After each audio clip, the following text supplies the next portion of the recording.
minutes as distributed. Motion to accept minutes as distributed. Seconded. All right, once again, it's been moved and properly seconded. If there's no unreadiness, we are ready for the vote. Okay, Dr. McDougall, Yes. Dr. Ray, Yes. Mr. Brown, Dr. Glover, Yes. Mr. Gregorio, Yes. Dr. Jackson, Yes. Dr. Miller, Yes. Dr. Orto, Ms. Silberman, Yes. Commissioner Valentine, Dr. Verbiest. Yes. Thank you. All right, so in lieu of public comments, we will proceed with the agenda, but I do want to pause for a minute and give Dr. Verbiest an opportunity to introduce herself. This is her first meeting with the Durham County Board, or being on the Durham County Board of Public Health. So Dr. Verbiest will give you a few moments to introduce yourself. Thank you. It's an honor to be on the Board of Health. So my name is Sarah Verbiest. I have lived in Durham for over 30 years, raised both my kids here. I'm a professor at the School of Social Work at UNC Chapel Hill, and also lead a collaborative in the School of Medicine. My area of expertise is in moms and babies and families. And I am an alumni of the program that Dr. Silberman has led, the DRPH program at Gillings. It's really an honor. Thank you, Dr. Verbiest. We appreciate Verbiest. I'm sorry, Verbiest. So welcome once again. Welcome to the Durham County Board of Health. Dr. Jenkins, we will allow you to have your staff and program recognitions at this time. Thank you so much, Mr. Chair. On behalf of 250 plus hardworking public health practitioners, we extend a warm welcome to you, Dr. Verbiest. You graduated from a very fine program at Gillings. And with that, we certainly extend our thanks to Ms. Pam Silberman for helping to shape that program. You are also in the School of Social Work, and I will, as a point of personal privilege, I'll just say my wife is a social worker. So there's a lot of ties that bind. So again, we warmly welcome you. I look forward to being able to meet with you and give you the proper introduction and tour of the health department. As our chair has said, it is National Public Health Week. And I just want to give a shout out and kudos and all the accolades that I can to our entire public health workforce. Today, we had a staff development day, and I was able to tell them in person, which is sort of rare these days, how much we appreciate them. And we've been celebrating all week long. It's no surprise that public health seems to still be under attack. It's been a long 5 years. And as I said to them this morning, we continue to be in a very fine fight that we will win because public health is here and we are certainly for our community.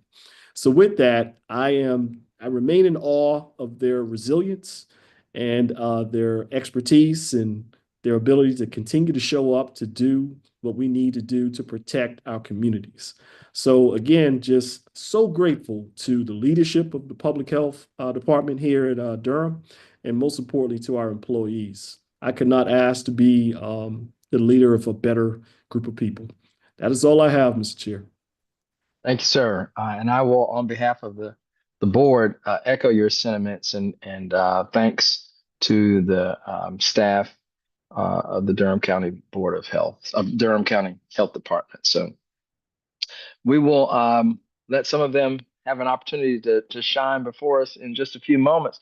We have Micah Gwendon, who will present to us the fiscal year 25-26 budget request. So Micah, the floor is yours. Thank you very much.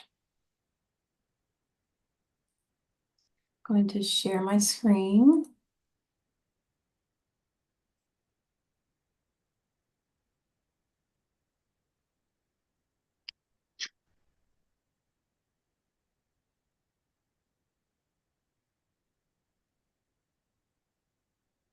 Hey, good evening, board members. I'm so happy to be here with you at one of the best Board of Health meetings of the year, in my opinion, where we look towards the future. I'm going to be presenting, as Chair McDougall mentioned, the public health budget request for next fiscal year. So this evening, I have 19 slides for you. Many of them are quick ones, I promise. Our presentation is broken into 5 sections, and the high-level review is the first. So let's jump in. The Department of Public Health requests a county appropriation of $27,967,434 for fiscal year 25-26, which is a 9.36% increase from fiscal year 24-25. This represents $2,394,380 change from the current year's originally approved budget. So our total change in expenditures is $3,148,501. That includes $1.9 million in personnel costs and $1.2 million in operating costs. A notable major driver for our operating request is $507,000 grant for social, emotional, and mental health programming. Additionally, we're requesting $104,481 increase for vaccines and $71,582 increase for language services and medical providers.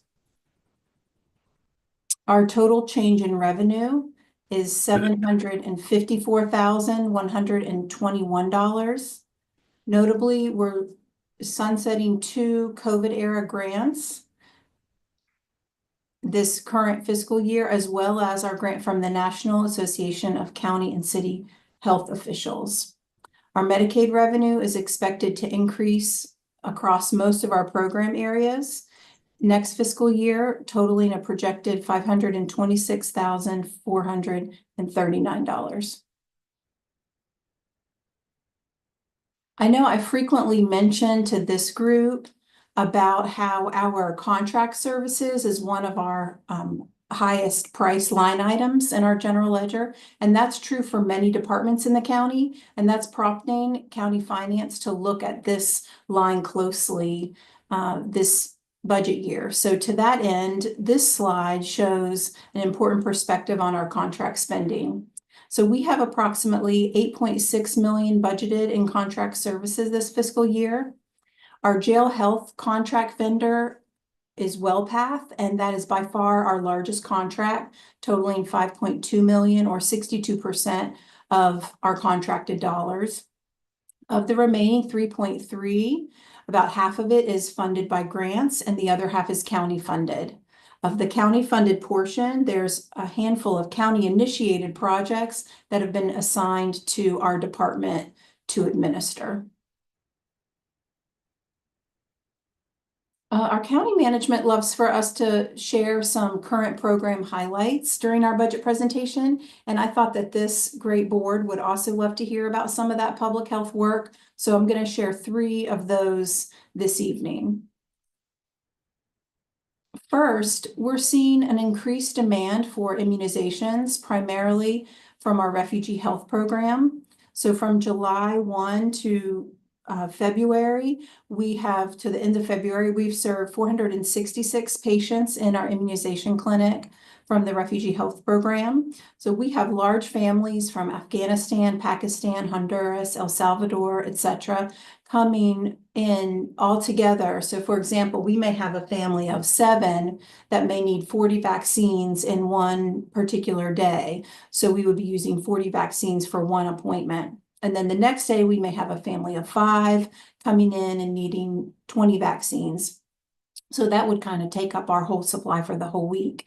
So of course, we have state requirements for vaccination prior to attending school and upon arrival to the US. So some of these new community members may be covered by Medicaid for 90 days after arriving, but if they come in after their 90 days and they're 19 years or older, Medicaid would no longer pay for those vaccinations. So we fall back on our what we call our private supply, supported by our county funds.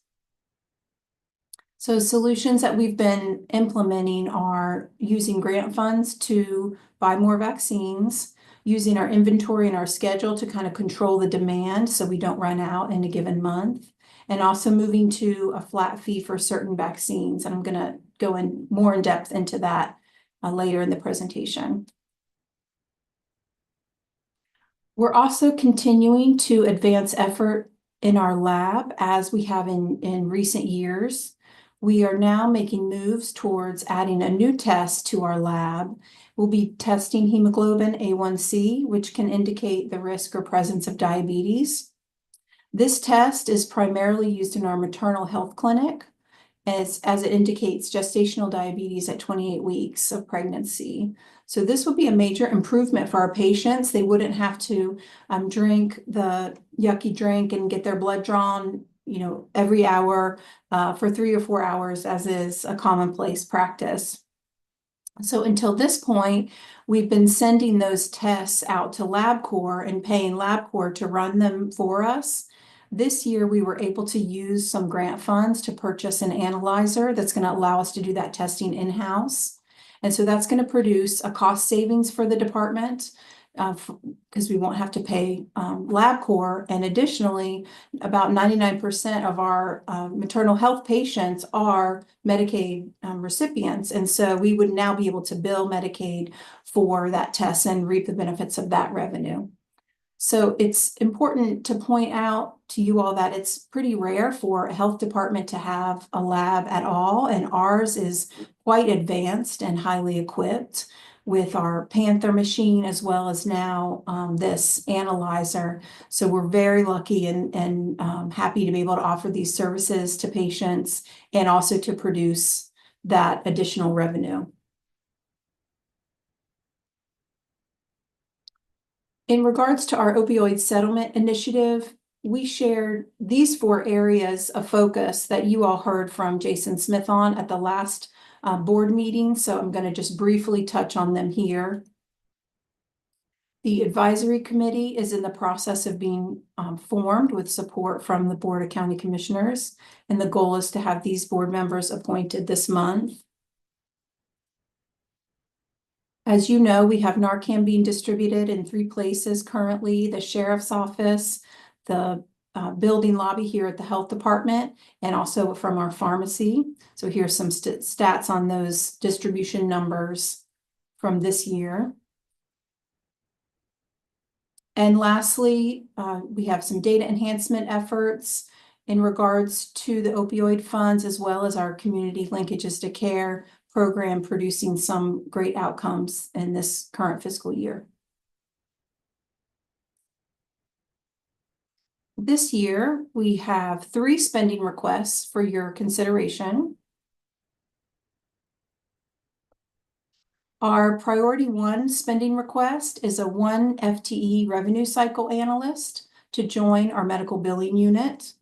We are confident that this position will be revenue generating by creating a net positive from Medicaid, private insurance companies, and self-pay revenue.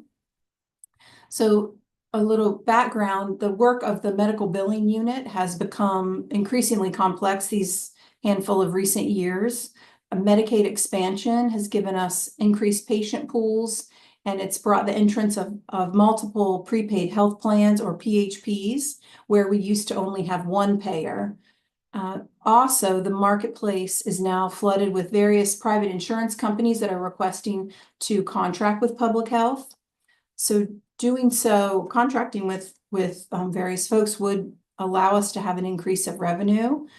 These factors have all contributed to a little higher level of difficulty, as well as the sheer volume of work for the billing unit. So simply put, if we had more people power behind some of this work, we would be able to bring in more revenue. So as a benchmark, I recently spoke to Cabarrus County about the structure of their billing team. They are a very similar size local health department, and they actually have almost exactly the same number of FTEs as we do here in Durham. They have a total of 10 people on their billing team, where we have 4. They are also adding 2 more soon, and they actually doubled their size of their billing team during Medicaid transformation, which we did not do. And they're adding 2 more for dental, specifically due to its popularity and also revenue generating possibilities. So the same is true for us in terms of our dental clinic, but we haven't seen we have not been able to grow this team to meet that demand and significant changes in recent years. In terms of our second priority spending requests for fiscal year 25-26, as you all know, the Department of Public Health administers the contract for health services in Durham County's detention center, as well as the youth home. So to that end, we have a spending request for the WellPath contract for the coming year. Due to the increased cost for staff, off-site medical fees, and medication, Public Health is requesting an increase to the jail health contract in the amount of $378,959. There are 3 lines of the contract that we're requesting to increase. The first is to provide a 3% increase in staffing for staff costs in the detention center and the youth home. That totals $121,359. A $125,000 increase cost for off-site medical fees, which we typically have to ask for mid-year because we always overspend that line of the contract. And number 3, an increase in cost of medications by $132,600. So you can see here on the slide that the increased cost for pharmaceuticals in recent years, WellPath shares that namely HIV drugs and psychological drugs are the main drivers for these increases. And you can see that both of those costs and orders have increased significantly since 2019. Our third spending request is to support Aging Well Durham's comprehensive aging plan for 2025 through 2030.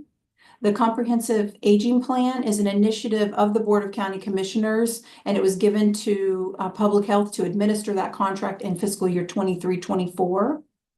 If the board wants to continue to support that initiative, we are requesting $1.65 million, which would take us through December 31st of 2030, which would be the end of the current timeline for their plan.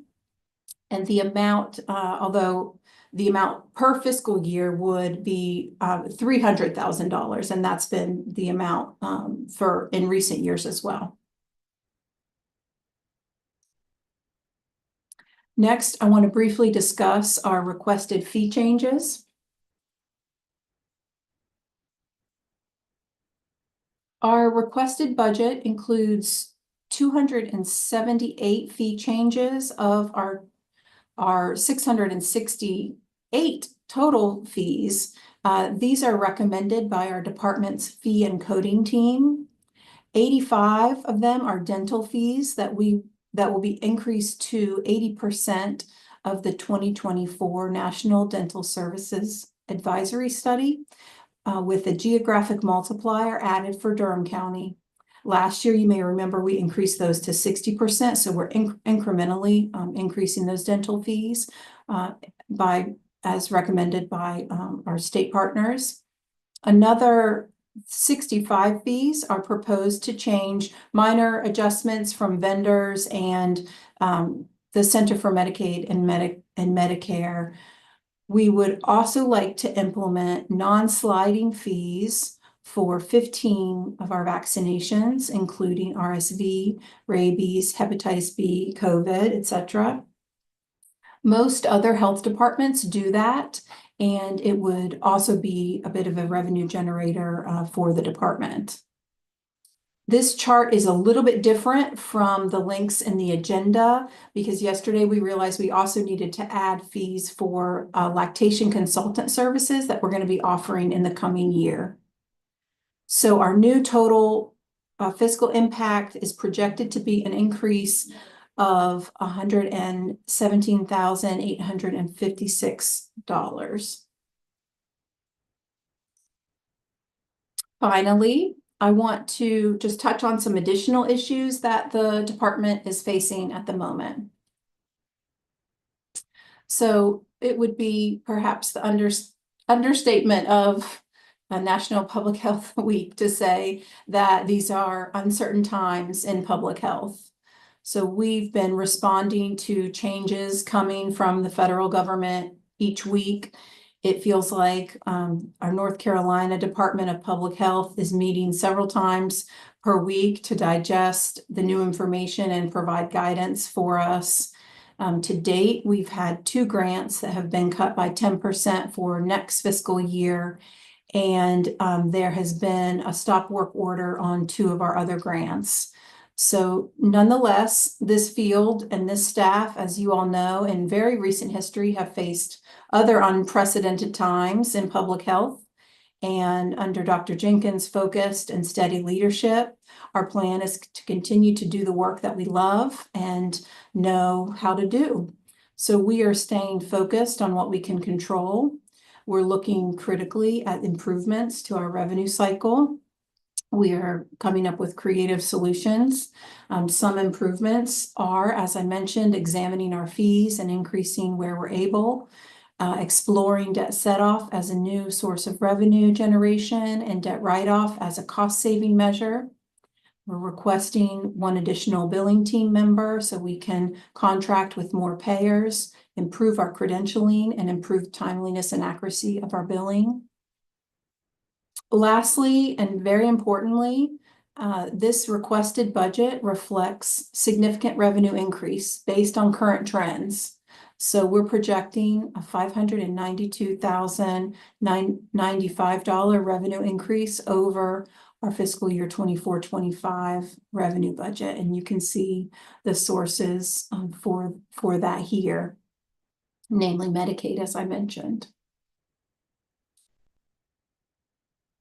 I'm going to leave you all with this picture of some of the members of our STI team and health educators participating in Durham Pride, which they do every year. My colleagues here at the Department of Public Health, as I mentioned, and you all know, we love the work that we do. That's why we're here. I thank them all for their contributions to the hard work that we've all put into the budget this year. They have worked hand in hand with me now for 3 years, and this was one of our smoothest budget years. And I'm so grateful for all of their work, and they've done a fantastic job. So with this, I would happy to entertain any questions that you all may have at this time. Okay. I see Dr. Silverman, but before I recognize Dr. Silverman, I wanted to just thank you again, Micah, for a very comprehensive and informative presentation, always on point. So we appreciate that. And I see 2 hands now, but we'll start with Dr. Silverman and then Dr. Jackson and then Commissioner Valentine and then Mr. Gregorio. Okay. All right, Dr. Silverman, you have the floor. Thank you. I just want to make sure I understand what you mean by fees. Is that basically what you're charging? And are most of those charges covered by insurance coverage like Medicaid? Yes, and yes. Okay. So that's going to be what it's really for everybody. So it is what we bill to Medicaid, and if we have anybody coming with private insurance, we also have to charge. We can't charge different fees for different, depending on who the payer is. It has to be the same charge. So it's the same fees that would be going towards folks who are self-pay. We do have something in place that the majority of our self-pay patients participate in, which is a sliding fee scale based on income. And so many of our folks slide to 0 or 20% or, something like that. That's great. That's one of the follow-ups I had. And then the only other thing I was wondering is, have you started to think about the impact that the ban on new refugees is going to have on like immunizations and things like that down the road because they're no longer coming into the country? Yeah. Yeah, absolutely. And we've already seen, I would say, some of those impacts recently in here in Durham in the cuts to the resettlement agencies. So the caseworkers are having larger loads because their staff has been cut. And so that is affecting us in terms of fewer folks being able to make it within that 90 days. And so because their caseworkers aren't able to bring them. So we are seeing those numbers slow down actually here lately. Thank you. Thank you.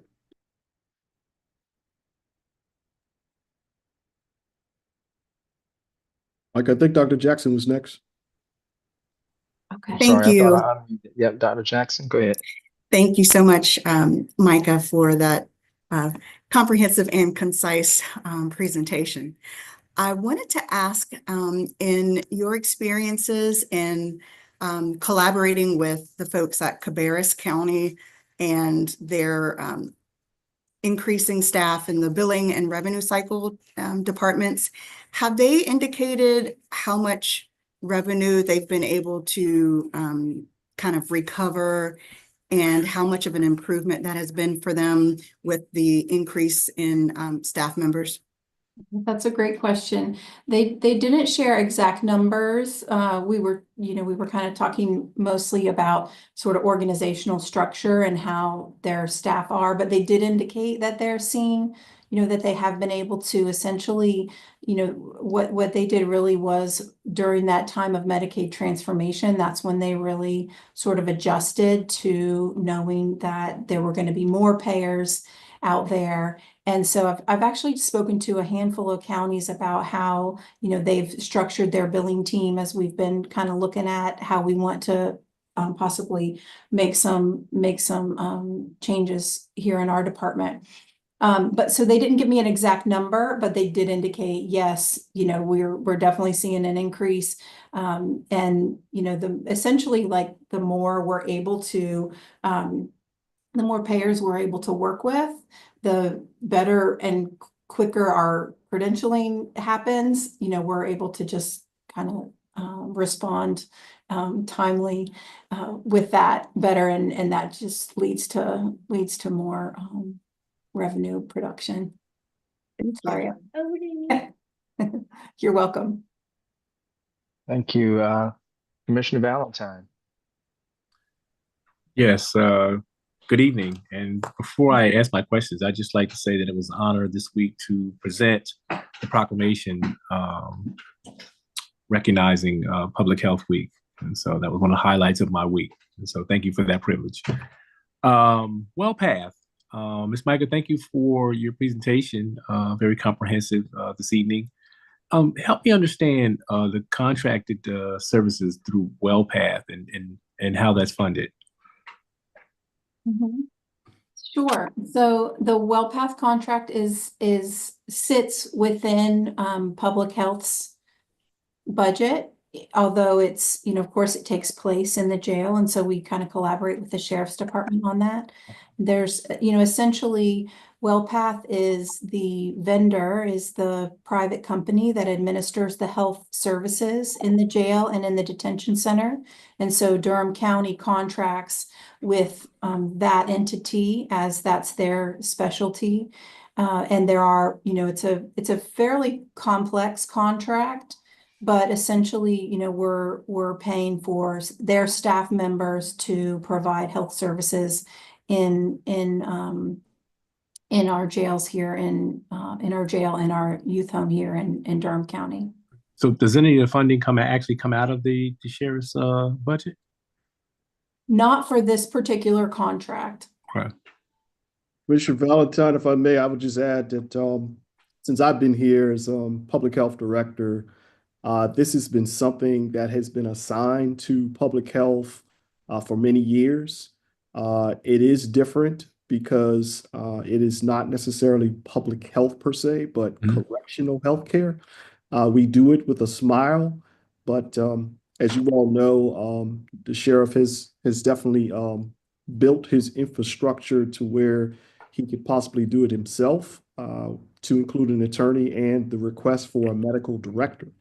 So until those deliberations are finalized, we will continue to do it.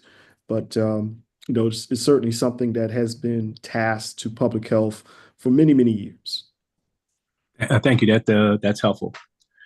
I also had a question about the county commissioner's commitment to the comprehensive aging plan. And so you had said the ask this year is going to be 1.6 million, which would take you out to 2030.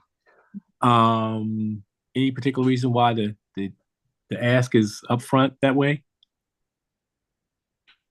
Yeah, the reason that we did that this year was because there was a little bit, I think this was prior to my time, but I believe it originated, and Dr. Jenkins can correct me if I'm wrong, with the county manager's office. So this was originally held in the county manager's office, and then it was moved to public health as a contract for us to administer. And there was a little bit of confusion about,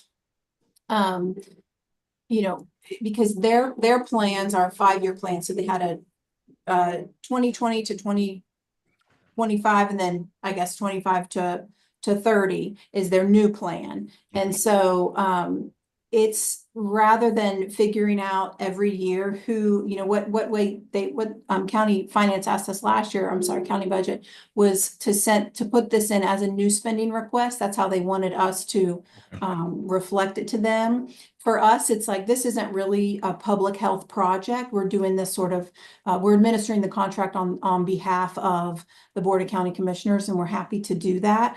But in terms of a new spending request for our department, it's honestly just easier for us to get permission if the board is going to commit to this plan. It is a 5-year plan. It's easier for us to administer it if you all just say, yes, we want you to go ahead and do that for the next 5 years.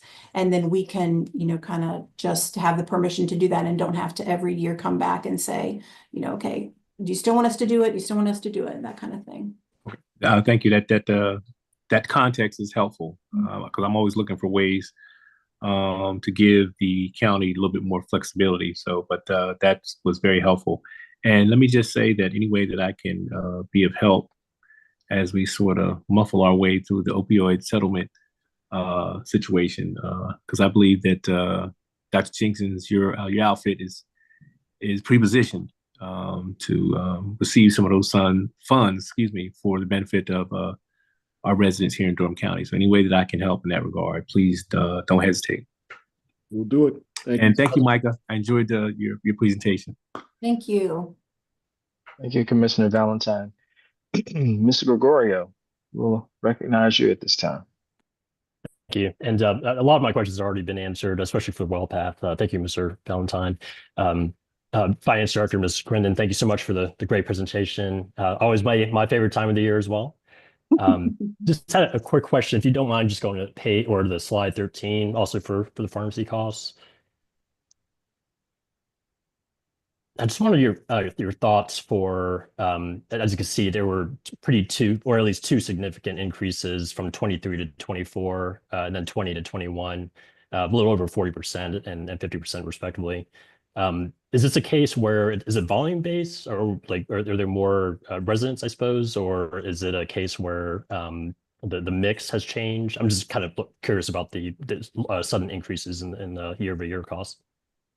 Yeah, and I'll say internally, we've been really digging in as we have a work group internal to our department, and we've really been putting a lot of work in, and I give a lot of credit to our contracts administrator, Annette Carrington, on really digging into this WellPath contract, because as you can see, these costs are significant. My understanding of this major increase is that they are prescribing more medications for folks who are needing more support psychologically. I know they have a psychiatrist at this point at the jail, and I am thinking that part of this is with that psychiatrist coming on board, there's more prescribing happening. But I will also just say that medication costs in general have increased, and we've seen the same in our department, from supplies and, and medication. So I think it's a combination of those two things. Absolutely, absolutely. And by chance, do you know what we're trending for Q1 of this past year?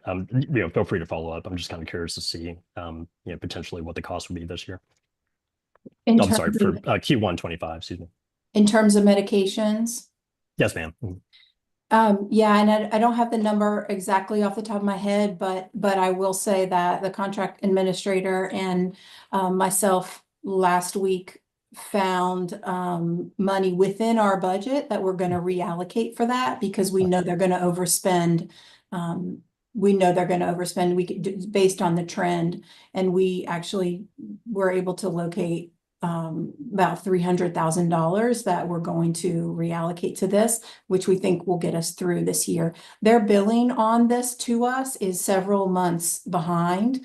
And so, that's another thing that we're, working with WellPath on, but almost every year, this contract has been in place for 5 years. It's a 5-year contract, and almost every year, mid-year, we have to go to the board to ask, for increases to those lines, each line of the contract that was originally in place 5 years ago. So we're not in, those numbers are no longer, sufficient, which is part of the reason that we're requesting this new spending request is, can we adjust our numbers from the beginning of the year so we don't have to mid-year, scramble and try to figure out and go back to the board and ask for more money mid-year, which we've done for the past handful of years.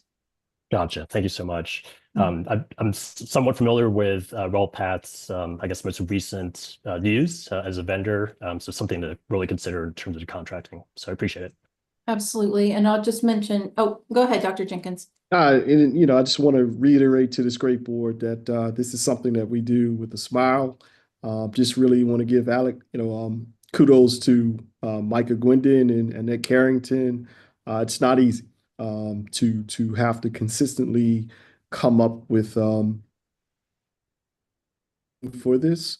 We do our best not to have to go before Commissioner Valentine and the rest of the board, but this is sort of the state of operations as it relates to correctional health care at this particular time.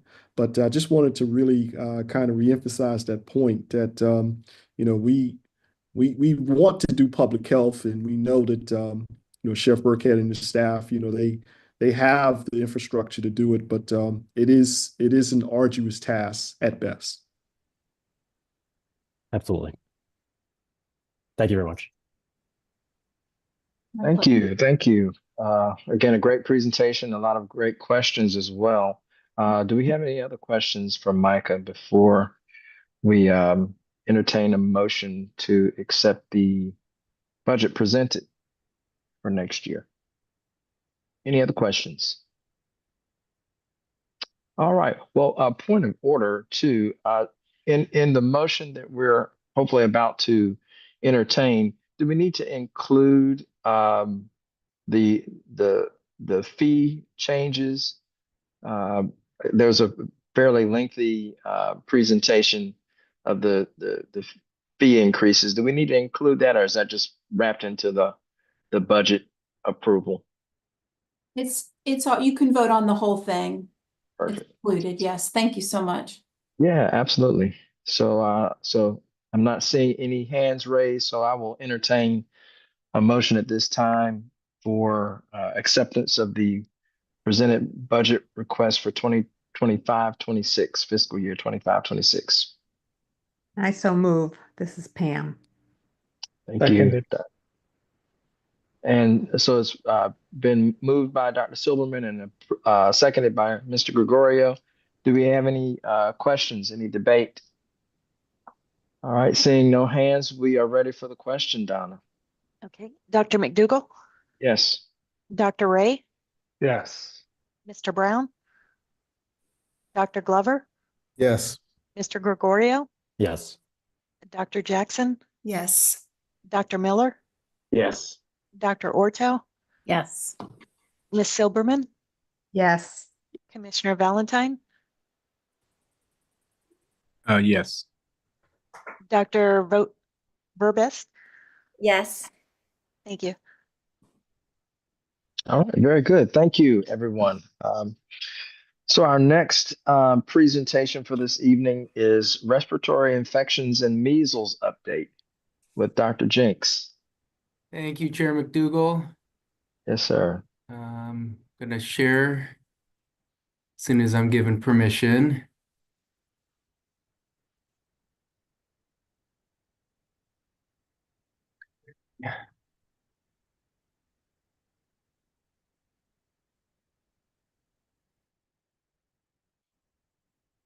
Can everyone see my slides? Yes. We Okay, got you. You're good. great. Yep. Thank you. Good evening, everyone. I'm going to give a brief update on kind of where we're at as far as respiratory viruses, and then a brief update on the state of measles.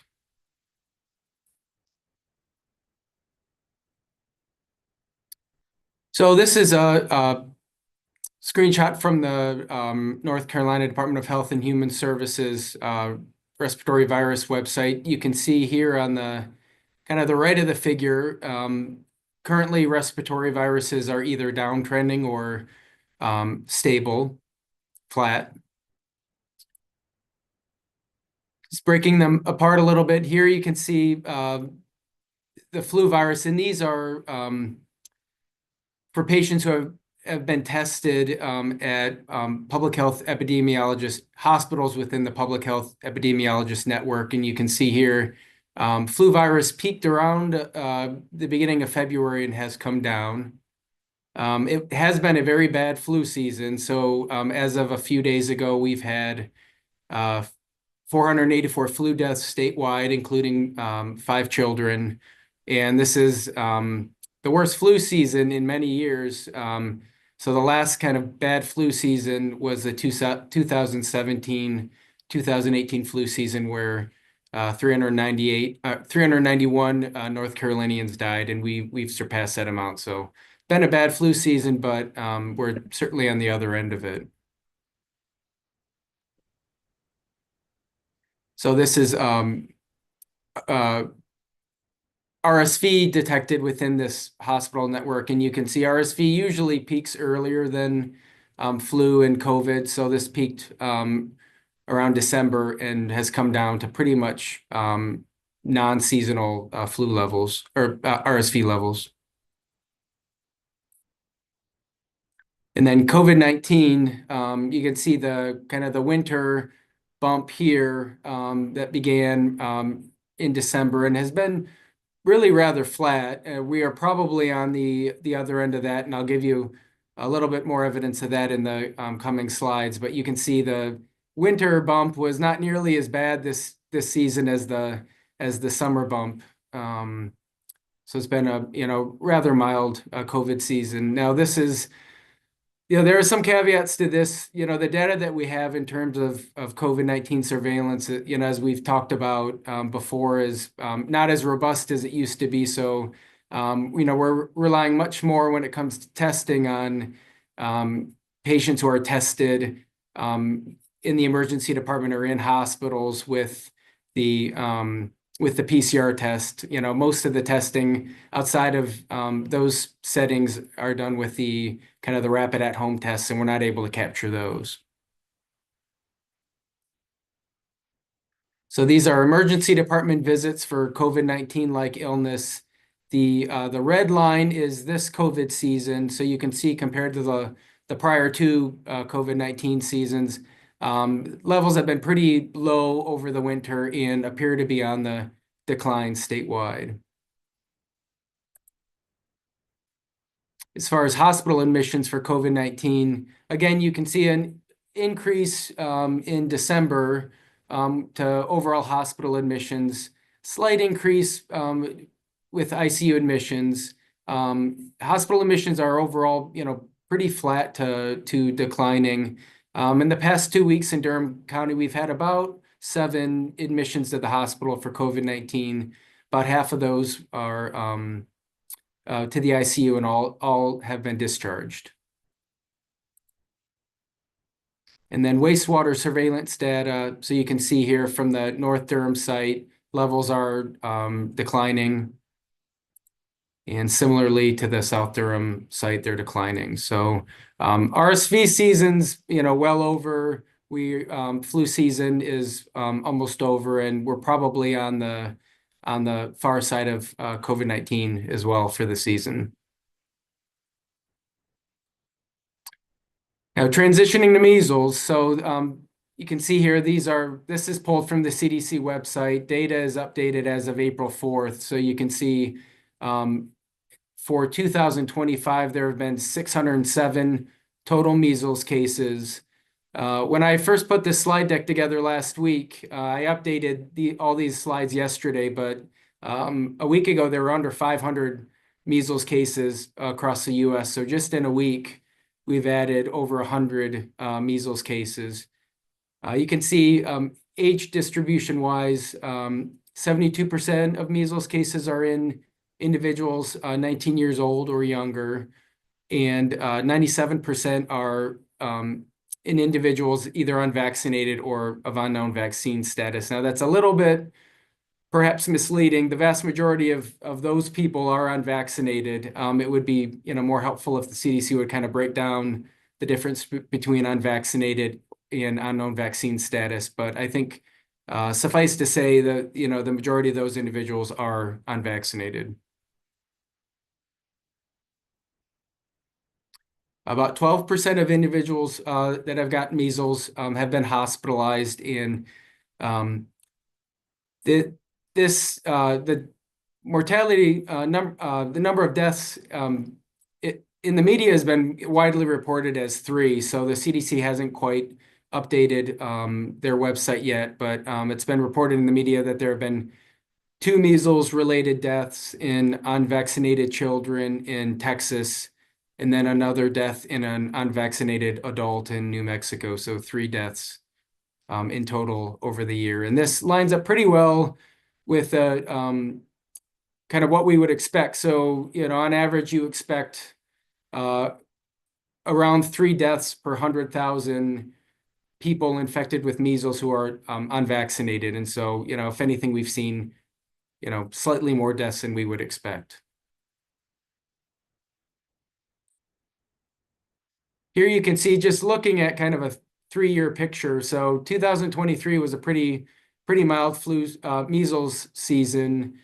2024 more measles cases, but obviously you can see here 2025 so far, just huge increases in at least what we've seen over the past couple of years as far as measles cases. And then here's a map. This is as of April 3rd, kind of where cases are. You can see the darker the shading of the state, the more measles cases there have been. And Texas by far is the epicenter. So over half of measles cases have been in Texas. The second most impacted state is New Mexico. And then you can see, fewer measles cases, but still some measles cases in other states. So far, 22 states have had measles cases reported so far in 2025. None in North Carolina. There was 1 measles case reported last year in North Carolina, but so far none this year. So in summary, of the common seasonal respiratory viruses, we seem to be on the past, the RSV, flu, and COVID peaks for the winter season. There have been over 600 measles cases in the US so far, a vast majority in individuals under the age of 19. Most, 97%, are unvaccinated, 12% hospitalized, and there have been 3 deaths so far. Texas is the epicenter. But 21 other states have reported measles cases, none in North Carolina so far. So that was a kind of a brief update. I am happy to take any questions. If there are any. I don't see any hands, so I will ask I think probably an obvious question. I think I know the answer, but in light of the political climate that we're in, um, can you share with us, Dr. Jenks, what the message is regarding immunizations for all those who might be on the call, on the meeting tonight, and who may have access to the transcripts? What is the message that goes out from Durham County Public Health Department regarding immunizations? Yeah, good question, Chair McDougall. You know, the number one message is, you know, the best way to prevent against measles infections is to be updated on your measles vaccine. You know, there aren't any other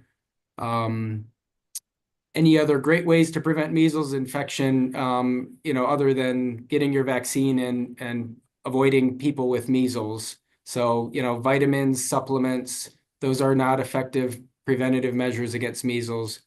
The vaccine is very effective. So 2 doses of the measles vaccine is over 97% effective, and it's very safe vaccine. And so that is by far the number one message that we're pushing and we should be pushing. Thank you. Thank you.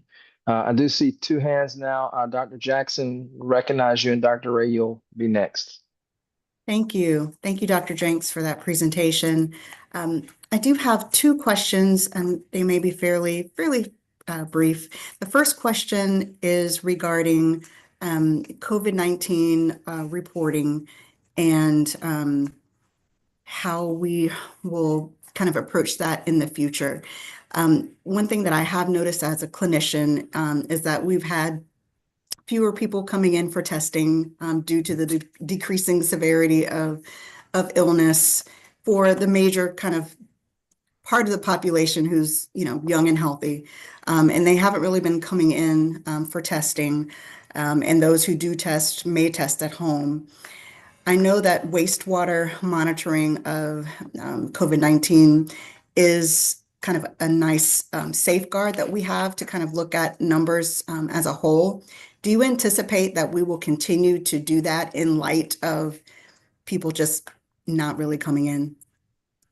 Yeah, good question, Dr. Jackson. I think that has been the plan, is to use wastewater monitoring as a way to kind of survey for COVID. And, currently wastewater monitoring is being used for other pathogens as well. Now, given the current funding climate and cuts to federal funding, CDC funding, I can't say, whether or not the state health department is going to be able to, continue doing this in its current capacity. But I think, that this is one of the best ways to kind of survey COVID and other pathogens, just given some of the issues you've raised. The other ways that it's currently being done are, looking at ED visits, as I mentioned, for COVID-19, like illness, hospital admissions, but those are all kind of imperfect measures. And we certainly don't have all the tools that we had a couple of years ago, and we won't get those back again. And so it's making the best use of what we have. And I think wastewater is a pretty reasonable kind of metric to be used. And we found that, when wastewater levels peak or go up, emergency department visits and hospital admissions tend to go up kind of lock and step. And so it's a pretty good measure of kind of what's going on in the community. Thank you. And one more question about kind of the measles outbreak. I have had several patients coming in asking for titers, right, to check their immune status to see if they're still immune. People that, mainly are like over 40. Do you think there's a role for that?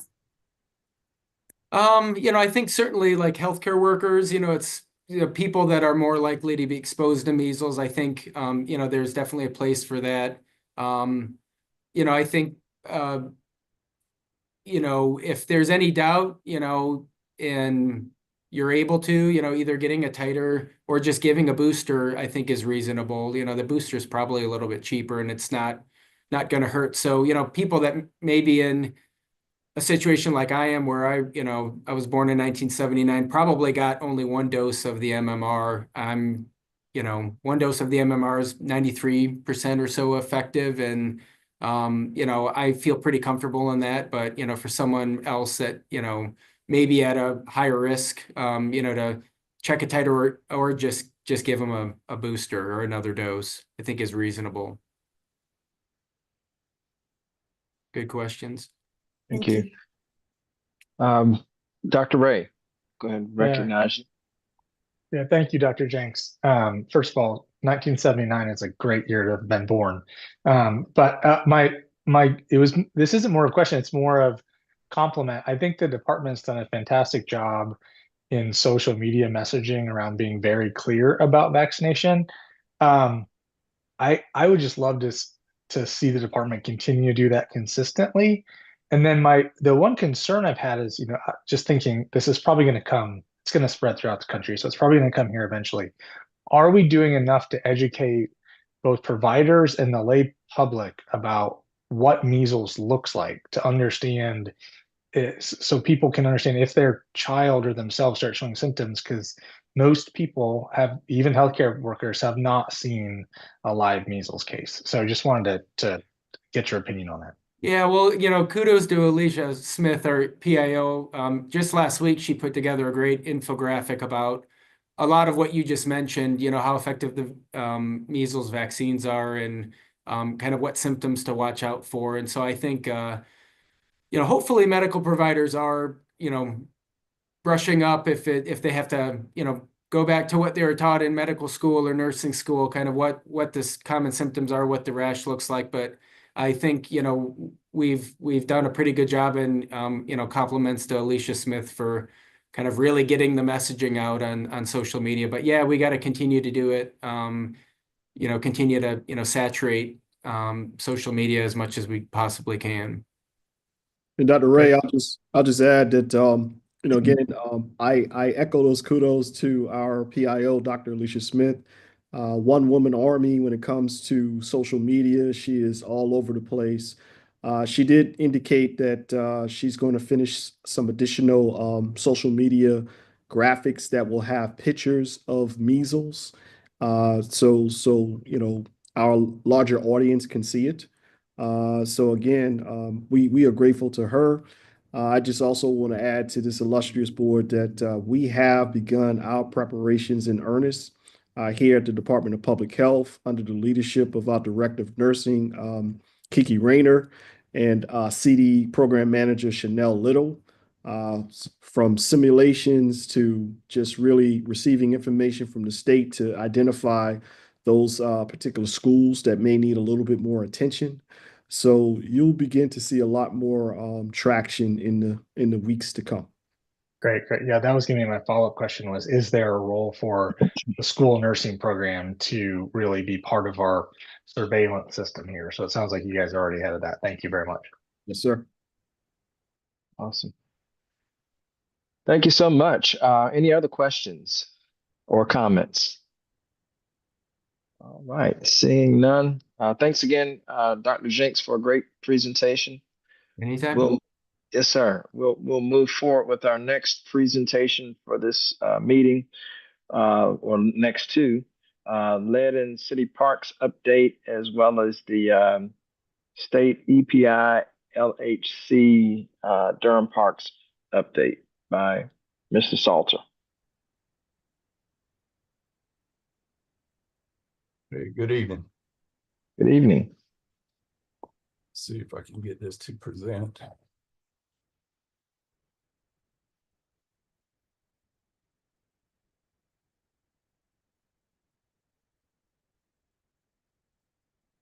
Can everyone see my slides? No, sir. Okay, hold on a second. How about now? Looks like they're coming up. There we go. Yep. Expand. Okay, let me start out by saying I can't really believe this, but it's been 1 year ago tomorrow since we gave an update on the city park situation. I'm going to try to keep this much briefer. That was a very lengthy presentation. However, some of the board members are relatively new and were not present for that presentation. So I'm going to try to give you a quick overview of what I like to call is how we got here. So how this situation was discovered and how it began was there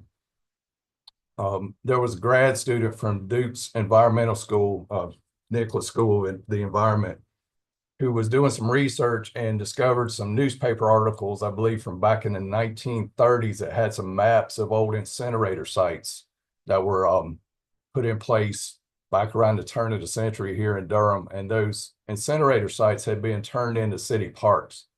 And he theorized that, hey, maybe there's contamination around there and maybe there's lead contamination. And he had access to an XRF machine, which is used to measure lead content in materials.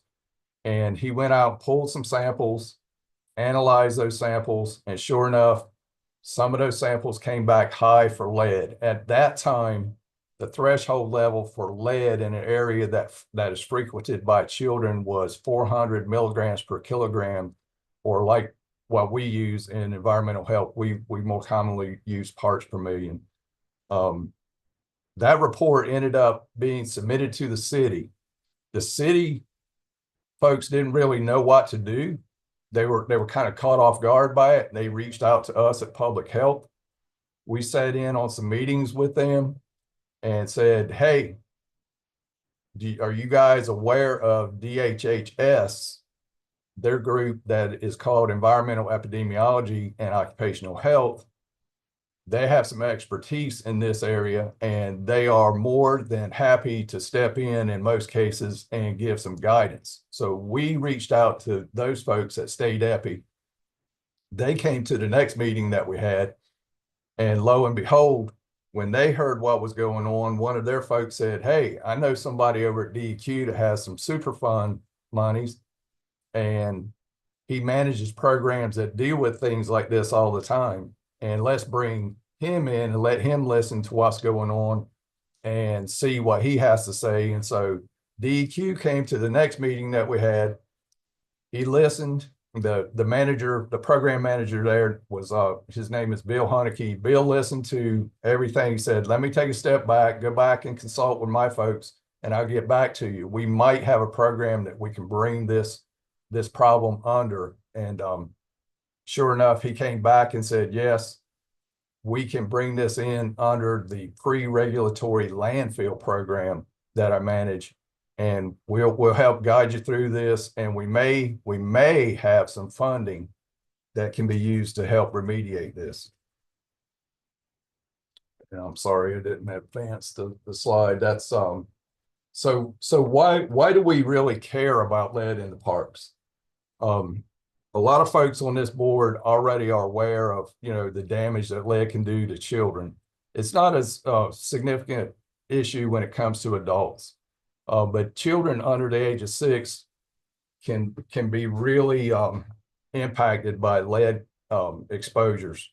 And if they're exposed to it and their blood lead level increases above a certain amount and it stays there for very long, then it can cause significant irreparable damage, brain damage, nervous system damage, can lead to behavioral problems, can lead to physical problems, speech development problems, learning disabilities, all kinds of problems that are not repairable. And children under 6 are more at risk simply because they're more apt to be exposed. There are two primary methods or ways that people become exposed to lead, and they're inhalation and ingestion. Inhalation typically affects adults more so than children, and it's encountered a lot in industry where you're generating a lot of lead dust. Children end up ingesting lead, and when it comes down to city parks, the method or the route of entry for ingestion would be to eat soil. So I'm gonna mention this a couple of times as we go through this presentation. There's a hazard, and then there's risk. If you've ever visited the city parks, you know the city parks are covered in vegetation. They're grassed over. The playground areas were maintained with 4 to 6 inches of mulch. So you can weigh the hazard and the risk. The hazard is there, but what is the risk? That's an important thing to keep in mind as we go through this. State EPI did complete what's happened since the last report. State EPI did take the results from the testing that DEQ performed, or DEQ's contractor performed. They analyzed the results from it, and they came back with their own report that they call it the health consultation letter. And they came back with 10 primary recommendations. It's an extensive report. I had Donna put a link in there so that the board can go to that report and look at it in detail. There's a lot of good information in there. They bullet pointed basically 10 primary things that they recommend, and then they went deeper into the report and gave supporting details as to why they're making those recommendations. One of the things, it links back to what was just being discussed about communication. One of the things that really hit home with me was that they discovered that up to 36% of the folks that live within 1 mile of some of these parks do not speak English as a primary language. So communication in the right ways is extremely important in order to be effective.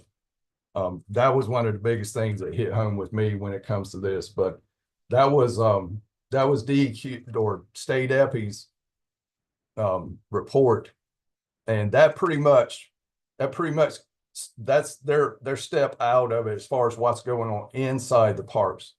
Now, they do have some folks that are still working with the community, and they did some soil workshop, or they're planning to do multiple soil workshops, but one has been completed. And a term that you'll hear about that's going to be a big part of this survey and sampling that's going to be ongoing is background levels.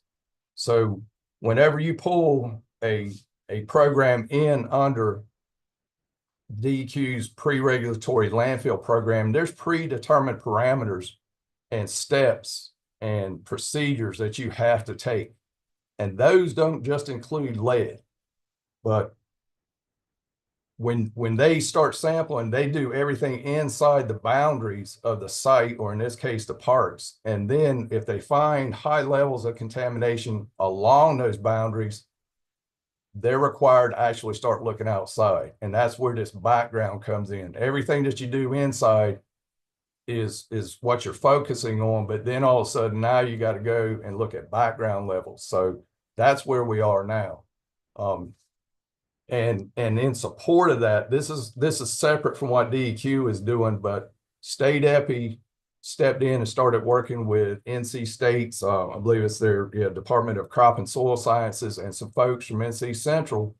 And they sat in on some of the community forums that are going on, and they said, hey, folks, if you're interested, we'll coach you on how to pull soil samples from your personal property. You can bring them in, and we'll have this workshop, and we'll take an XRF and we'll analyze that soil for you, let you know, do you have a problem in your yard or in your personal property? And so I do know that there have been some high levels come back from personal property as well. I do not know the proximity to the parks.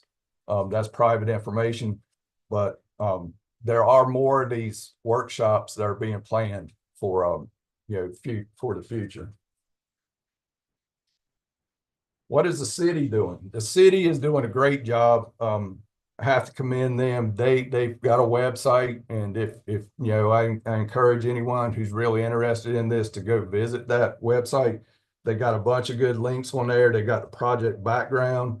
They got links to reports. They've got some information about public health on there. I believe Dr. Jenkins still has a video on there. Dr. Jinks does as well. There's some public engagement and outreach. Like I said, there's a community forum now that is ongoing.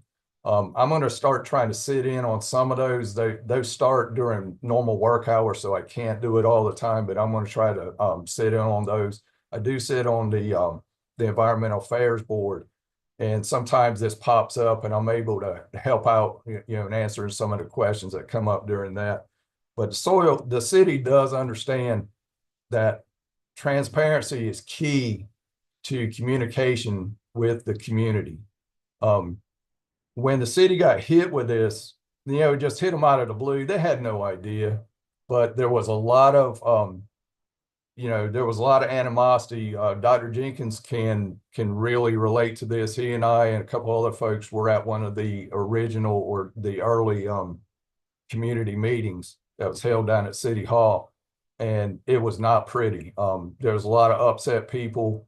The folks don't understand. And, they're afraid, they're scared. And when you start talking about your children, there's a lot of emotions involved, and they just didn't understand. They're pointing fingers at the city, but there's nobody here present today that had anything to do with this, right? And that gets lost on people sometimes. So I kind of feel sorry for the people who are currently dealing with this, but Wade Walcott is the city Parks and Rec manager, and he's doing the best he can. There's a lot of communication going out there. I believe he and Dr. Jinks actually did a TV segment on the city's TV programs not too long ago. And they understand that in order for their communication to be effective and to retain credibility with the community, they've got to be transparent. So they're working hard at this, and it is a lot of work. I love this slide. We talked earlier about the pre-regulatory landfill program. One of the things that I point out here is that this program addresses contamination from landfills and sites like we're dealing with here in Durham that were pre-1983. So some folks find out, like, they look at that like it's a long time ago. For me, it's not that long ago. I just heard a couple of the guys talk about being born in 1979. 83 really wasn't that long ago, but you think, I've always thought, hey, there should have been a lot of environmental protection requirements and laws and rules in place prior to that were effective in, keeping contamination to a certain level and just managing things properly. But obviously there was not. This map shows there's like 1,000 or more of these sites across the state. And this doesn't address everything. I mean, this is just stuff that meets a certain criteria. So fortunately, we do have DEQ, and they are working on these sites, but with that many, that's a lot. It's a lot. So anyway, the big thing I still want to reiterate here is that when you get pulled in under this program, there's preset criteria, there's preset things that you have to do, things that you have to look for. So once you get pulled in under this program, it's no longer a lead issue alone. There's a lot of other things that have to be looked for. So there's a lot of other contaminants that they're going to be looking for, and they have been. My previous presentation, I had a slide that was a couple of slides actually very similar to this. And I put this slide in here just so that the board can appreciate what is actually taking place. This is Northgate Park. This is one of 5 parks that this type of sampling has occurred. And if you look at this park, it's been broken up into 100-foot by 100-foot grids, 10,000 square feet. And they perform composite borings.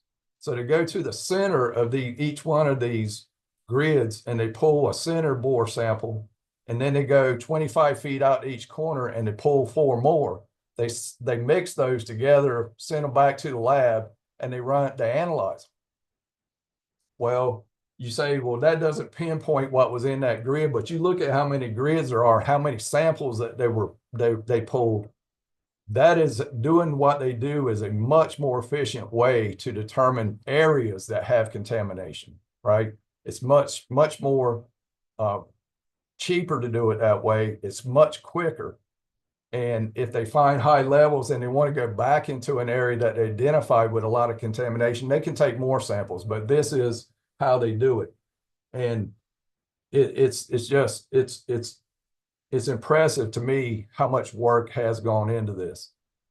A couple of things I want to point out with this slide is if you look down toward the middle bottom, there's a red area, and the legend tells you that that area is high in lead. When this map was first generated, that area was not in red. That's because when the original surveys began, the EPA threshold was set at 400 parts per million.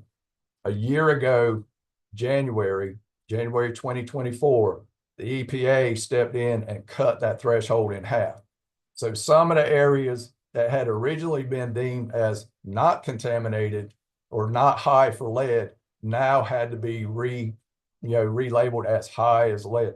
The building that you see over to the left, that large building with the white roof, that is Club Boulevard Elementary. That's Club Boulevard that runs along there, and that's the entrance to Northgate Park. And I believe that's Acadia Lane that runs down the outside perimeter. Then you see several other areas that are in red. That's a good example of where if you're going to do more background testing, you would go outside those areas that sampled high along the border. That's going to be the case definitely at East Durham Park. There's some property down there that's part of the lead that doesn't really have a boundary like a roadway here. It just merges right onto private property. And so there's going to be a lot of testing, a lot of extra testing done there. But I just throw this slide in here because I just think it's very impressive how much work has actually gone into this. So completed activity since the last time I reported. There's a lot of stuff that you can get. There's a lot more than this that has been done, but you can get into the weeds in this. We could go on to get all day about the science behind it, what kind of compounds they're looking at and those things. But one of the main things that impacts the community, and that is visual, that you can actually go out there and see, is based on the soil results, additional areas in some of the parks were fenced off. This is very evident if you drive by East Durham Park. When we initially started looking at this, only the area that was over to the east of Austin was included. And that's where the splash pad area is, the tennis courts, and that type of stuff is over there. The area to the west was not sampled at all. But when DEQ pulled this under the pre-regulatory landfill program, that was part of the property. So they had to go over there. Lo and behold, they went over there and pulled samples, and it was high too. So that whole area that was originally left wide open is now covered in temporary fencing and signage. One of the other things that's significant that you can see if you go to the parks now is they went to the playground areas where a lot of them had, like I said before, about 6 inches of mulch maintained. Some of them had a fabric underneath the mulch. They went in and already pulled all that stuff out. So you can see those things. What is going to happen in 25? There's going to be more background. I already touched on this. There's going to be more background sampling going on. One aspect of background sampling is that it's time consuming, much more time consuming than what's in the park, even if it's not really extensive, because now you've got to take legal steps to get permission to go on private property and pull samples. You've got to speak to the property owners and make them understand they've got to buy off and give their permission to do it. And that is extremely time consuming. A lot of paperwork involved in that too. They're going to do surface water assessments. So Ellerby Creek actually runs through Northgate, and it runs back over and above Walltown. A tributary from Ellerby Creek drops through Walltown Park, and then Ellerby runs all the way back over to Lyon Park, then runs all the way back down the backside. If you're familiar with Lyon Park, there's a huge ballpark out there, a little patch of woods that rims the backside of it. Ellerby runs through that. So what that pretty much consists of, they'll go to the entrance where the creek starts running into the park and they'll sample, then they'll go to the outlet of the park and sample there. And if they don't find anything going in, but they find it coming out, we know there's something inside the park that's contributing, right? So they're even looking at that. That wasn't even on the radar when this began. Groundwater assessments. They're going to go in there and drill some wells and pull some groundwater assessments and see what's in the groundwater there. Gases.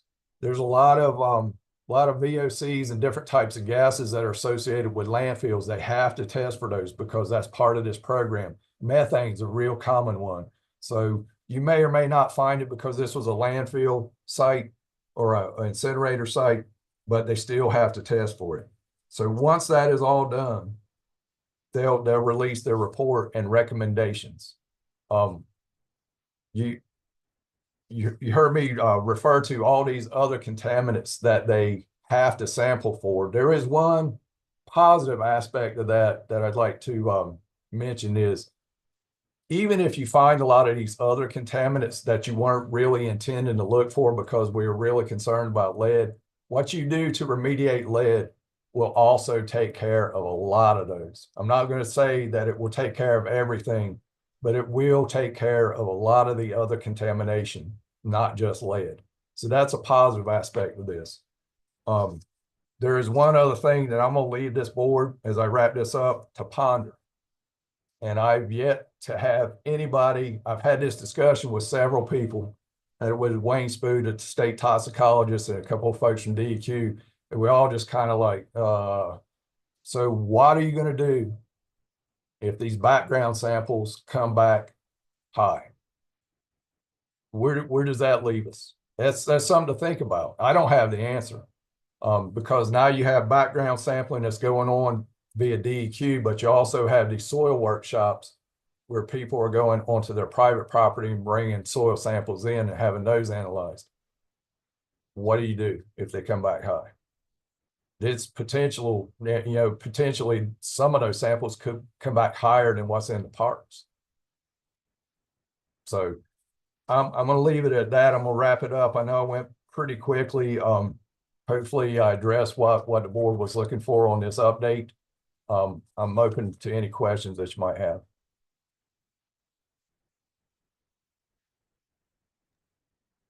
Dr. Jackson, I see your hand. Wow. That's full of information. There's so many things in there that I would like to unpack that I know are beyond the scope of our meeting today. But I want to commend you on keeping the board up to date on kind of where we stand with this. And I ask of you that we consider to add this update on a more maybe frequent basis, maybe, not quite having a year between the past update and this update as more information becomes available. One of the things that I was thinking about as far as your question that no one has been able to answer yet is, how involved do we have people like consultants, like say an environmental engineer or, even a county attorney or some other type of individual that's kind of helping to think about next steps and ramifications for how to address this if this becomes a more widespread identified potential hazard in certain areas to see what is possible and what is not. Because as a layperson, I couldn't even begin to think about the possibilities of kind of how that might play out as far as, individuals and private citizens and private property. The second comment that I have that, again, is way beyond the scope of the board and way beyond the scope of this meeting in general is just to acknowledge historical practices such as redlining, and racial restrictive covenants. And to also acknowledge that many individuals that are underserved and may have language barriers or other socioeconomic barriers and or are affected by other social determinants of health are primarily impacted by what we have identified. And we see that in the percentages of folks that live within 1 mile of these parks. And so I just ask us to recognize that. And I just wanted to bring that to the table. But thank you for this information, and I hope to hear more about it as we go along. You're welcome. And I will add to this that, and Dr. Jenkins certainly can chime in on this because he's fully aware of it. But from the very beginning, there have been a wide array of backgrounds and folks that have been involved in this. The city has had their attorneys, their risk management folks, every aspect of, the city's government, I think is well informed and staying on top of this. Engineers, DQs got several, every state epi has people, they've got state toxicologists on their staff. They've got industrial hygienists. They've got people with a wide array of science backgrounds, as does DEQ. DEQ doesn't actually, I left this out, they don't actually perform these studies themselves. They're heavily involved and they're there for consulting and they're monitoring what's going on, but they contract this out. They don't have the staff, like, the slide that I showed where all the sampling was taking place. They don't have staff to go out there and do that. So there is their contractor is S&ME, and that company actually did the sampling stuff, and they have those folks with a science background, the engineers and environmental folks. So yeah, there's a wide array of folks that are involved in this that are staying on top of it. Thank you, Mr. Salter. The only thing I'll add, Dr. Jackson and others, is that as you can tell, we've been at the table. We've certainly been behind closed doors working with the city. It was comforting one of the town halls to hear directly from the mayor who all but owned it. He pretty much said this is something that the city owns. This is a city issue, and we are working together with the county and with the state officials to try to rectify it. We have kept the county personnel, be it county commissioners, be it attorneys, in the loop, county management in the loop as to activities as far as the county's position is concerned. But make no mistake about it, Dr. Jackson and others, we have done everything that we're supposed to do in terms of educating, in terms of advocating with the state, even as powers invested in me as the public health director to involve Mr. Heineke with the Superfund site. That is something that has to come from me. And I've done that. So we continue to work with it. We continue to monitor it. We continue to educate the public. Not easy at times, as you would imagine, because oftentimes they equate everything with public health. And this is certainly something that's out of our purview, but we continue to stay the course and to do what's right for our community. So just wanted to add that. Thank you, Dr. Jenkins. Absolutely. Thank you, Dr. Jackson, for your question and comments and for the responses from Chris and Dr. Jenkins. I thought I saw Dr. Ray's hand up. Yeah, I just lowered it.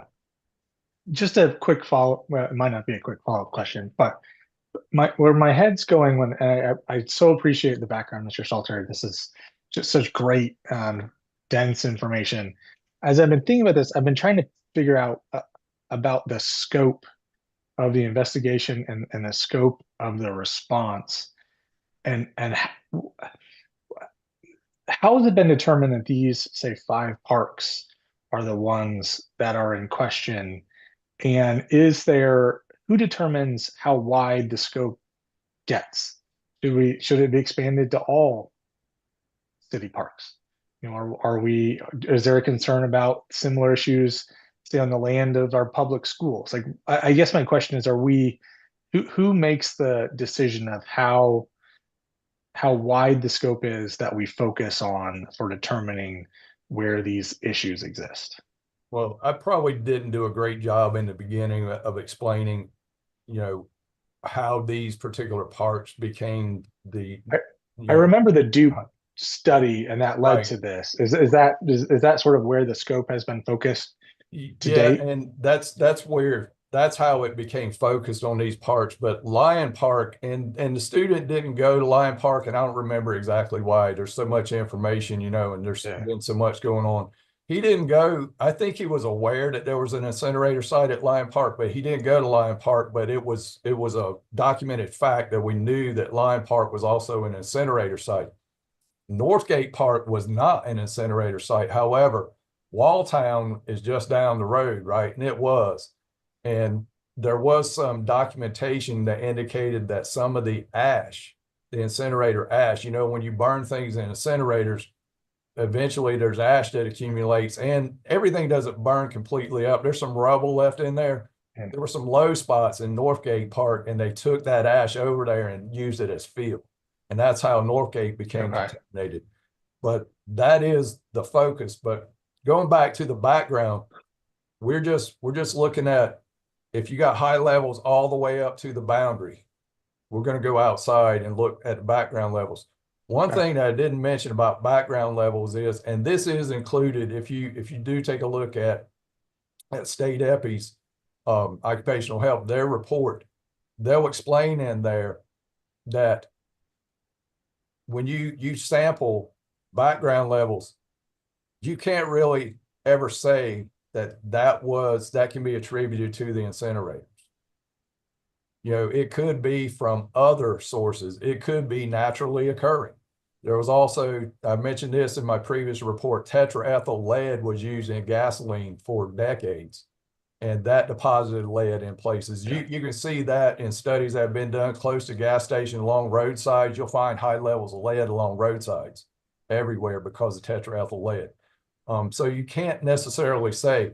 Now, what you probably will hear down the road too is some talk about what's termed as speciation.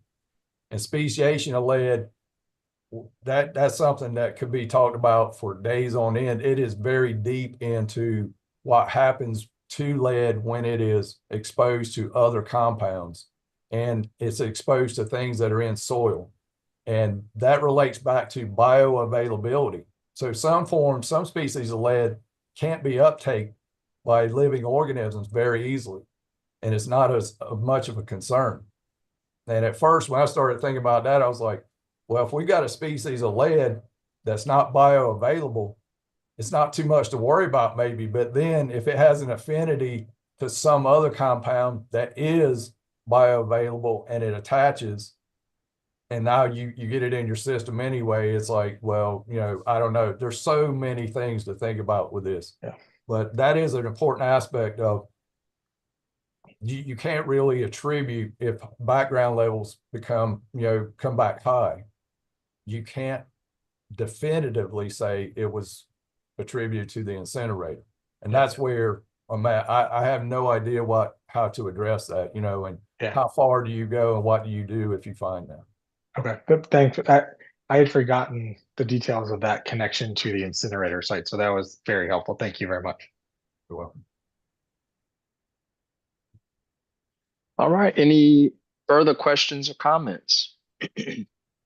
Once again, Mr. Salter, we appreciate such a thorough presentation and overview of this whole issue with lead in our parks, and getting everybody up to speed. And Dr. Jackson, I hear you loud and clear, and we will certainly try to give a more timely update, maybe, I don't know, maybe every 6 months, every quarter.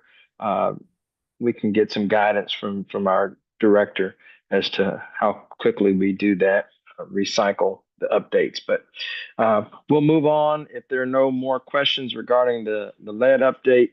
And Mr. Salter, we'll let you, I'm sorry, no, we have our vacancy report, so we'll let Dr. Jenkins take care of that. Thank you, Mr. Chair. Just really quickly, not much to report.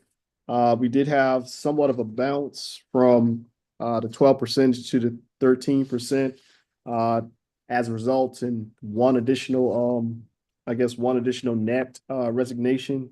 But other than that, it has been pretty steady. Just want to give credit and props to Ms. Pam Silverman. Sometimes a fresh set of eyes will help you to really kind of see how things are really being presented. So we can say to this board that you can look forward to a different format for this presentation to make things a little bit more clear, but we want to just acknowledge that she had a question about it. And sometimes the way that we have presented it makes it seem as if it's like a cumulative total. Like one year was like really light and another year was like very heavy. Why is that? We did provide her with an explanation, but please look forward to a change inside this vacancy report moving forward. Thank you. Thank you. Let's see. Our next report, we're back to Mrs. Salter for the NOV report for February and March. This report looks a bit longer Yes, than, sir. but I was lots gonna say, of green on there, so a lot of completed cases. Yeah, this is, well, it's really not the kind of report I like because the ratio is way out of kilter here, but I believe we added 13. I could be a little bit off on that. I didn't look at it last week or so, but I believe we added 13 and only took 3 off. There's an explanation for this. It's seasonal. Remember a few months back, we had a pretty significant snow and some really cold weather, and that kind of locks the moisture in. And you know how mushy and wet the soil gets around Durham. That when that happens, then we had several significant rainfalls, and that will cause surfacing of a system that's not operating well. And what's happened just in the last month or so, we started getting this nicer weather, and people are outside and they're doing things, and they're taking notice of something that might have been there for a while. So you got neighbors that see it and report it. There's 3 of those at least that are there. There's a type of system that requires a permit, an extra permit from us, an ongoing permit, and that expires every 5 years, and some of those lapse. And when that lapses, we're required to issue an NOV. It's not necessarily surfacing a sewage, but it is. So it's not really an issue for the environment right now, but they are required to renew that permit. And until they do, the NOV has to stand. As this wind keeps blowing and the temperatures go up, some of these NOVs will probably go away on their own. But until then, we have to maintain them on the list, and hopefully we can get people to respond and correct these. One in particular, I can't remember the exact address, but it's off Cheek Road. We have turned that over to the county attorney's office, and they are in the process of seeking injunctive relief. We don't take that lightly, but this particular property owner just will not communicate. We've tried and we tried and we tried, and at this point we had to throw our hands up and say, hey, we're going to have to take legal action and see where that goes. Thank you. All right. If there are no questions about the NOV report, we'll move on to the health director's report for February and March. Dr. Jenkins. Thank you so much, Mr. Chair, and to this great board, we thank you for hanging in there. Budget presentations always make for a little bit longer meeting, but I'll be very brief. As I always say, all the work that we're doing is always good. It's always tough to choose just one, but 3 that I'll lift up for you is 2 coming from our population health division, led by Marissa Mortarboy and her team. They're doing a fantastic job. You may have seen some updates on our strategic plan, but more importantly, the culture of quality improvement is what we're trying our best to instill here at Public Health. At our staff development day meeting, we had a great 2-hour block of instruction on quality improvement. So there's been some lunch and learns, and as mentioned, they're doing a good job with our strategic plan and quality improvement efforts. They also provided updates on North Carolina local public health accreditation and our efforts to receive national FAB accreditation. We do intend to submit all of our documentation, which we're feverishly working on, to FAB by September 11th. So we're certainly happy. We'll definitely be happy to have that done, but that's not been an easy task. But again, under the leadership of Marissa and her team, I'm pretty sure that we will be successful. Last but not least, dental. The month of February was Children's Dental Health Month. We always love when we do the Give a Kid a Smile event. That's always well attended. But I appreciate and definitely want to lift up the cross collaboration, which included our dying team and also UNC Dental. They always come and, we have a partnership with us, but they really put on extra for that particular event. Happy to answer any additional questions you may have.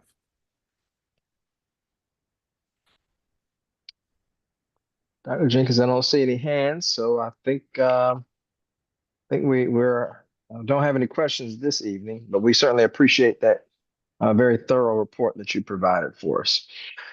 We'll move on since we have no committee reports or old business. The new business that we do have a budget ratification in the amount of about $14,500. Director Jenkins will let you present that to the board, and then we'll take action.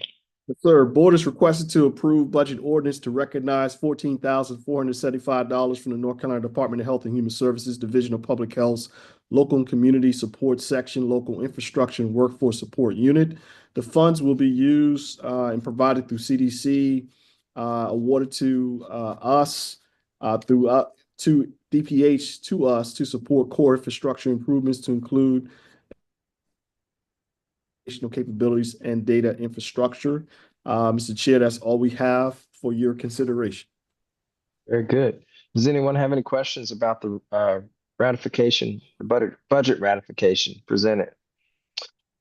Don't see any hands, so I think we're ready to entertain the vote. Donna? Dr. I'm sorry. McDougall. I'm sorry, we need a motion to accept the ratification.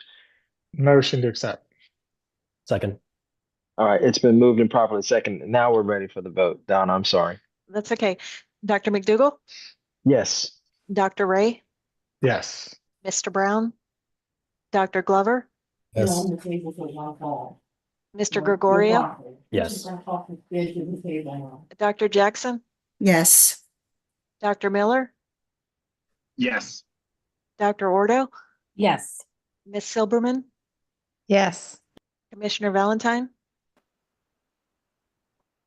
Yes. Dr. Verbeest. Yes. Thank you. All right. Well, board, I thank you for your patience this evening and attendees, staff members. We're about an hour and 45 minutes into our meeting. Very informative meeting, I'd say for sure, but a little bit longer than what probably most of us are used to. But thank you again for your patience and deliberating these important topics. With that said, I will entertain a motion to adjourn if there's no other business to take care of this evening. So move. Roger, Yeah, I would just like to, if I could, I never want to stop a motion to adjourn. No, go ahead. But for next meeting, for agenda item ideas. Yes, I'm sorry. Oh, no, you're good. I would just love to, I continue to be concerned about and watch the changes to the different funding streams, especially federal funding that gets passed to the state and get passed down to us, and then how that might affect any services that the department's able to offer. Just would love to just keep that on top of mind for any updates. And there may not be any available because we may not have had to change, but I would love to just address that next time. Yeah, absolutely. More than So, happy. and I'm sorry that I skipped over that. Are there any other requests for information to be shared at our next meeting, which will be in June? Dr. Silberman.